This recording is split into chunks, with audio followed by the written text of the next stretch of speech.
যদি তরমুজ খারাপ হয় আমি একটার বদল 3টা তরমুজ দেবো। এখন এখানে কাটলে মানুষ বিদ ধরবে, ঠিক আছে? তরমুজগুলো গ্যারান্টি আছে, ভালো আছে, আপনি তরমুজগুলো খাইয়া রিপোর্ট দিবেন। আজকে আসছেন তো তা না, কালকেও আসবেন ইনশাল্লাহ। তরমুজগুলো আপনি নিয়ে বলবেন কি তরমুজগুলো ভালো হয়েছে। এখন তরমুজ কাটা যাবে না, কাটলে অনেক মানুষ বিদ ধরবে। আমরা তরমুজ একের তরমুজ আনছি, 1 নাম্বার তরমুজ আনছি, বুঝছেন? তরমুজটা খাইয়া খবর বলবেন। আমার ভাই আমারে দেখা দিয়ে গেছে তরমুজগুলো কিভাবে চিন্তা, তুমি দেখো সবসময় তরমুজ এটা দেখবেন, এটা পাকছে কিনা, এটা ফাটছে কিনা। এই এখন তরমুজ 2টা পাকনা দিছি, ধর এটা মাপ কত আছে, কত আছে দেখ।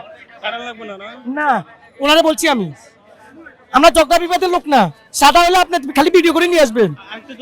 আমাকে একটু দেখান, মানে কিভাবে বুঝবো কয় টাকা আছে তরমুজটা? 230 230 আর 250। কোন তরমুজ দেখা পাকা এটা বুঝবো কিভাবে? 230 আর 250 400 480 480 না, কারণ লাগবে না, কোনো কারাকারি না।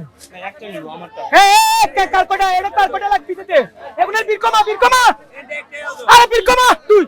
আমরা চলে যাব, হ্যাঁ এখন শুধু দেখান পাকাটা বুঝুন কি হবে। 480 কোন একটা নিয়ে 480 দে তোর পাকাটা বুঝুন কি হবে। মাপ। এই বীর কমা ভাই মাল কি রাস্তা দিয়ে একটু না, ভাই মানুষের সমস্যা জানে, মানুষের একটু নাকি আমরা চলে গেলে ওনারা চলে যাবে, মানুষ চলে যাবে। এ ধর 240 কারা সমনে আছে নি তোরা, যা সমনে কারা সমনে যা। আমারটা এই যে তরমুজটা এইভাবে চিনবেন, তরমুজটা ফুলটা কি জুটছে কিনা, তরমুজটা চিনা যায় এইভাবে। কি করছে বুঝছেন? এখন তরমুজটা আওয়াজ দিতেছে, এটা কি আওয়াজ দিলে কি আপনার এটা বোঝা যায় কি বাউলা নাকি আড়াইলা। কি করছে বুঝছেন? আড়াইলা হইলে যে ওরকম হয়, আর বাউলা হইলে এই যে সামনে এটা হয়, ঠিক আছে?